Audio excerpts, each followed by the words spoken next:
Quelquefois, le besoin se fait sentir d'utiliser des méthodes de dessin alternatives. Vous pourriez recevoir un fichier DWG de la part d'un collègue ou d'un consultant dont l'information doit apparaître dans Revit. Par exemple, vous recevez un dessin d'aménagement en format DWG qui doit être visible dans votre modèle Revit.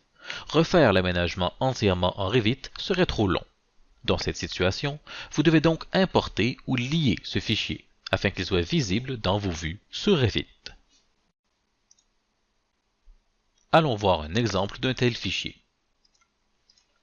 Le fichier DWG lui-même est tout ce qu'il y a de plus normal.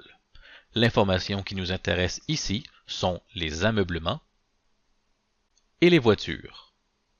Heureusement, ces objets sont déjà sur les calques appropriés. Nous n'avons donc pas besoin d'y faire de modifications. Par contre, il est important de vérifier où se trouve l'origine du dessin. Nous utiliserons cette information lors du chargement du lien. Un moyen simple d'obtenir cette information est de dessiner une ligne à partir du point 0, 0, 0.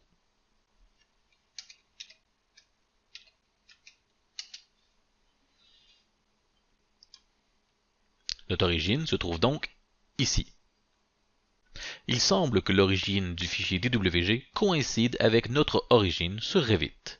Si ce n'était pas le cas, nous aurions dû bouger toute la géométrie du fichier DWG ou replacer manuellement le lien dans Revit une fois lié. De retour dans Revit. Les options pour lier ou importer un fichier DWG sont sous l'onglet Insérer.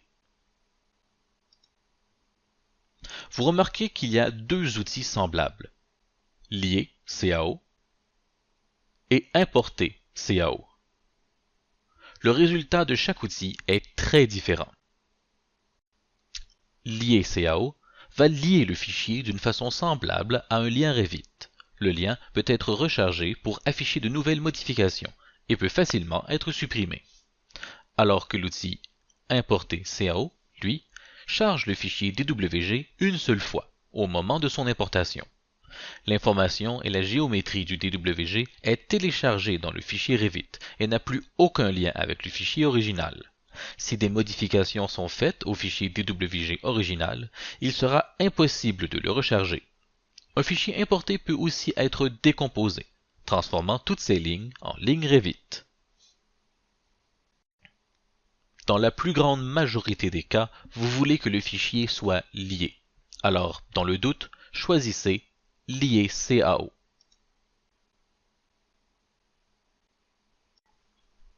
La fenêtre Lier les formats CAO est un explorateur Windows. Ici, vous pouvez naviguer vers votre fichier DWG.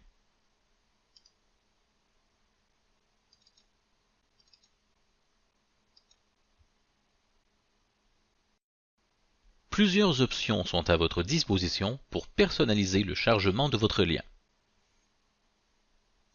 La couleur peut avoir trois valeurs différentes. Conserver gardera exactement la même couleur que celles qui sont visibles sur AutoCAD. Inverser prend les couleurs et les inverse au niveau chromatique. Puis, noir et blanc, change les couleurs pour des teintes de gris. Si le lien doit être apparent, je conseille d'utiliser noir et blanc, mais il est toujours possible de manuellement modifier la couleur plus tard. Le paramètre Calque Niveau peut lui aussi avoir trois valeurs. Ces paramètres définissent quels calques seront visibles une fois chargés. Tout ouvrira tous les calques. Visible n'ouvrira que les calques qui sont présentement visibles dans AutoCAD. Et Spécifié ouvrira une fenêtre vous laissant le choix manuel de sélectionner quels calques seront ouverts. Il est toujours possible de modifier quels calques sont ouverts après avoir chargé le fichier. Le paramètre Unité importée détermine l'échelle à laquelle le fichier sera chargé. Comme AutoCAD et Revit n'utilisent pas le même système de gestion de l'échelle, Revit devra probablement agrandir ou réduire l'échelle du fichier. Entrez la valeur des unités du fichier DWG. L'option Détection automatique fonctionne quelquefois. Il est préférable de choisir manuellement les unités pour s'assurer que le chargement se fera à la bonne échelle.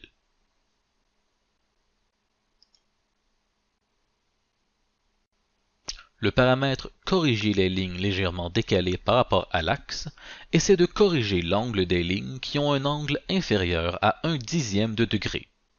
Désactivez cette option si vous importez ou liez des plans venant d'un arpenteur géomètre. Autrement, laissez-le coché. Le paramètre « Positionnement » est semblable au positionnement d'un lien Revit. Le positionnement automatique placera automatiquement le fichier d'origine à origine, de centre à centre ou à l'emplacement partagé, tandis que le positionnement manuel vous mettra en contrôle de la position manuellement, plaçant votre curseur sur l'origine du fichier ou au centre du fichier. Dans mon cas, comme je sais que l'origine de mon fichier DWG et l'origine de mon fichier Revit sont les mêmes, je choisis automatique, origine à origine. Le prochain paramètre, vue active uniquement, est le seul paramètre qui ne peut pas être changé après avoir lié. S'il est décoché, le fichier sera chargé dans le modèle 3D, visible dans toutes les vues et par tous les utilisateurs, alors que s'il est coché, le fichier sera chargé uniquement dans la vue en cours et visible uniquement dans cette vue. Dans le doute, cochez cette option. Le paramètre « Placer haut » permet de choisir sur quel niveau le fichier doit être placé, mais seulement si l'option « Vue active uniquement » est décochée.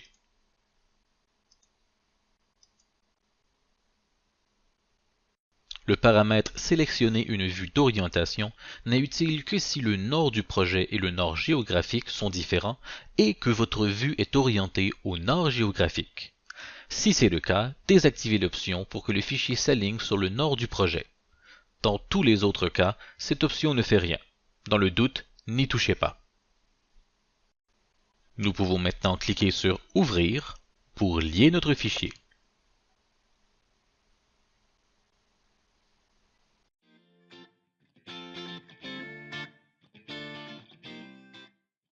Maintenant que notre fichier est lié, nous pouvons en faire la gestion.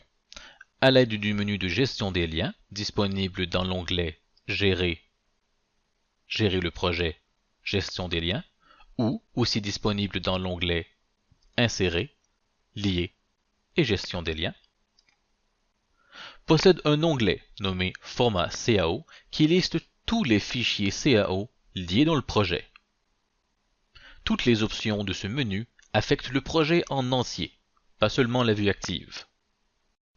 Semblable au lien Revit, cette fenêtre offre la possibilité de recharger depuis pour fournir un nouveau chemin à un lien, recharger qui permet de mettre un lien à jour, décharger pour le rendre invisible, importer pour modifier le type de fichier de lier à importer, ajouter qui permet d'ouvrir la fenêtre de lien CAO de l'onglet Insérer, et supprimer qui permet de complètement enlever un lien. Le paramètre « Conserver les remplacements de graphismes » permet de réinitialiser tous les changements graphiques apportés à tous les liens pour tout le projet dans toutes les vues. Soyez prudent avec cette option. Certains remplacements graphiques sont voulus et doivent être gardés. Dans le doute, laissez cette option tranquille.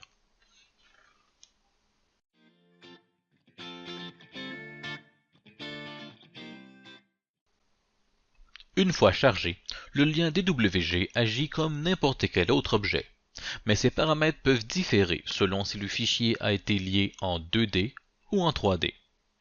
Ici, j'ai chargé le fichier deux fois, un en 3D à gauche et un en 2D à droite. Pour un fichier en 3D, le paramètre « Niveau de base » indique sur quel niveau le fichier est placé.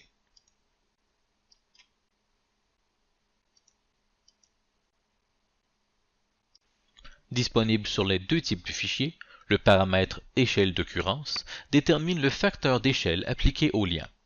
Si vous avez fait une erreur lors du chargement, il est possible de changer l'échelle.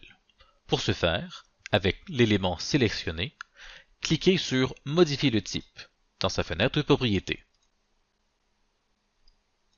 Ici, vous pouvez changer l'unité d'importation à une autre valeur. Notez que le facteur d'échelle a automatiquement changé pour le facteur d'échelle entre le millimètre et le pouce. Si vous souhaitez vraiment que le fichier soit importé en pouces, changez cette valeur pour 1.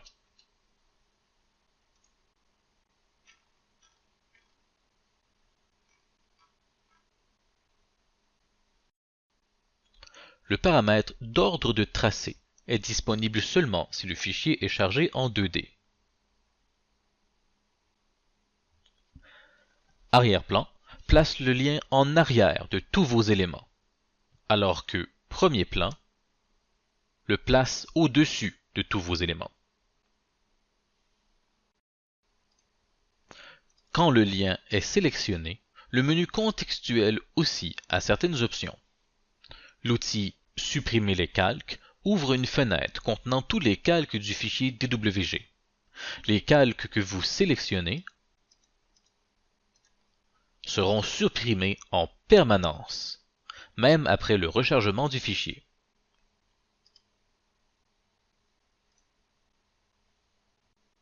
Les requêtes, elles, permettent de voir plus d'informations sur une ligne spécifique. Elles vous donnent le type, le nom du bloc, le calque, son style, et vous permet de la supprimer.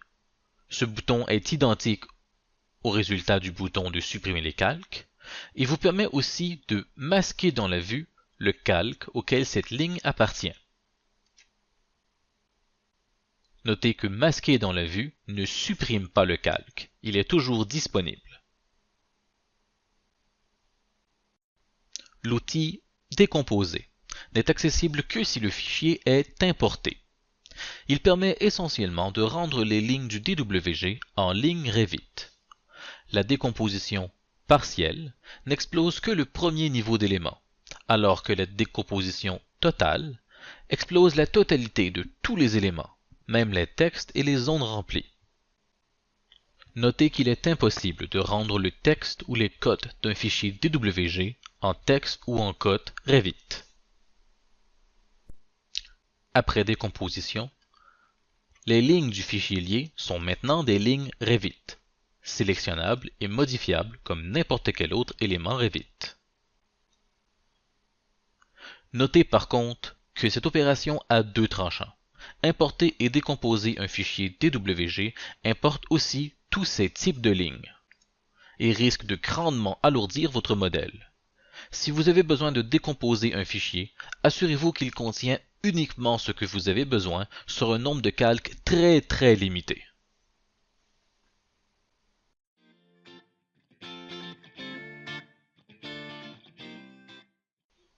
Une nouvelle option de visibilité graphique est disponible dans le menu des visibilités graphiques, raccourci VV. Dans l'onglet Catégorie importée, on peut voir tous nos fichiers DWG qui ont été liés. Notez que cette liste ne montre pas les fichiers DWG importés. Le plus à gauche du nom du fichier permet d'obtenir une liste de tous les calques de ce fichier. Si un calque est coché, il sera visible. S'il est décoché, il sera invisible.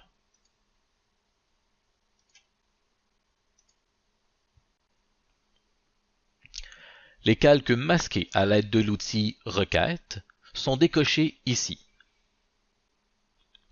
Il est possible de rendre un fichier en entier en demi-teinte.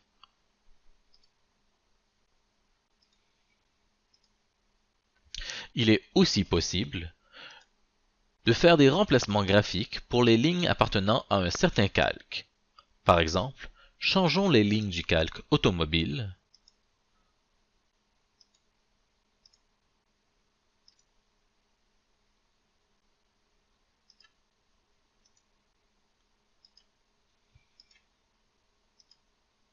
et le changement s'applique.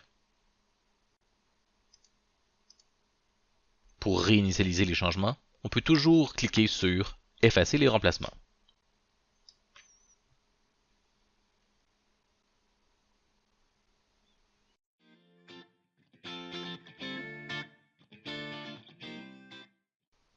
Il est à noter que Revit a une limite vis-à-vis la largeur globale de sa géométrie, qui peut quelquefois être dépassée par certains fichiers DWG. L'étendue de la géométrie de Revit est limitée à 33 km ou 20 000. Si un élément est plus large que cela, Revit vous montrera une erreur.